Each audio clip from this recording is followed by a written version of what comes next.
Hey, how's it going? This is your daily sweet talk for April 13th, 2026.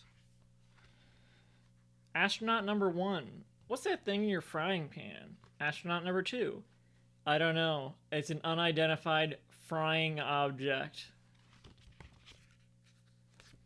Uh,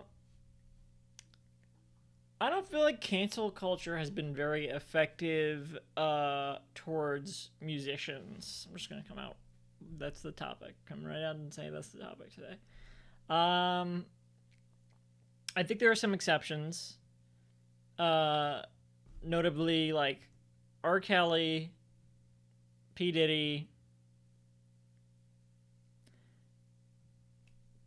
That's all that comes to mind. Maybe the baby. The baby. But I don't know. They're probably still doing stuff.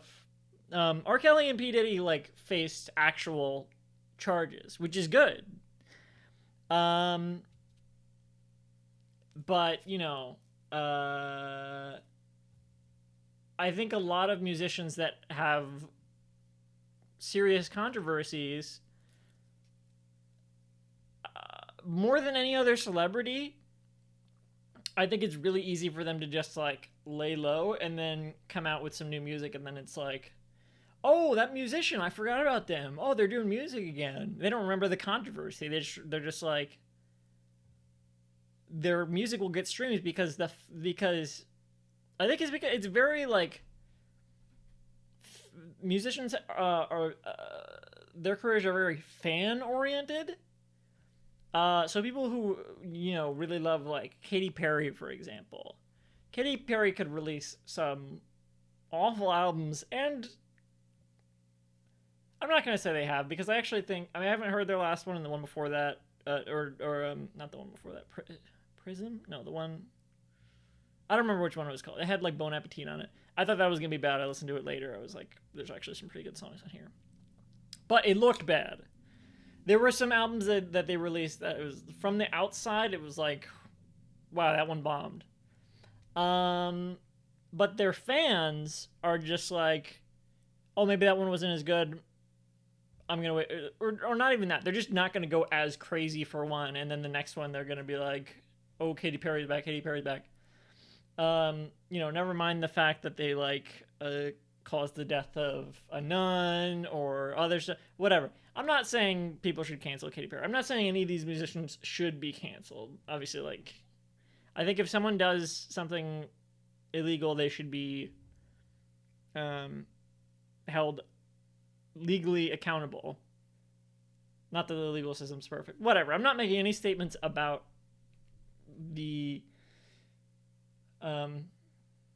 whatever. I'm not even gonna get it. I'm not even gonna get into cancel culture in that way. But I do think it's interesting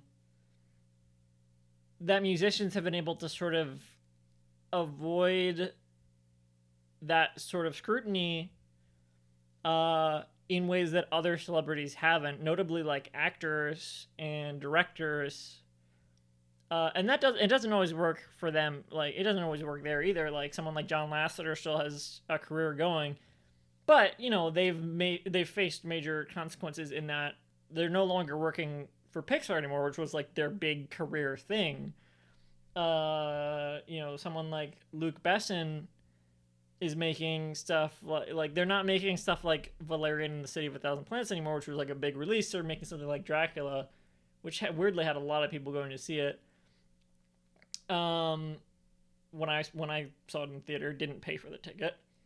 But people aren't talking about that as much. I haven't heard anyone talk about that movie. But there's still like big celebrities in it and stuff.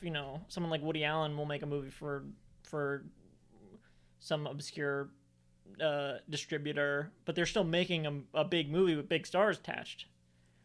So it doesn't always work there either. But with musicians, I feel like musicians particularly are able to, because people will just keep listening to their old music just around. It's not like, oh, a Woody Allen movie, I don't know if I want to listen to that anymore. Whereas it's like, oh, a Michael Jackson song, it's a Michael Jackson song. I'm going to listen to the Michael Jackson song still. I'm not saying I would, but I'm just saying that is sort of how this stuff tends to go. And I don't know, maybe that's something that should be examined, that musicians are sort of getting away with more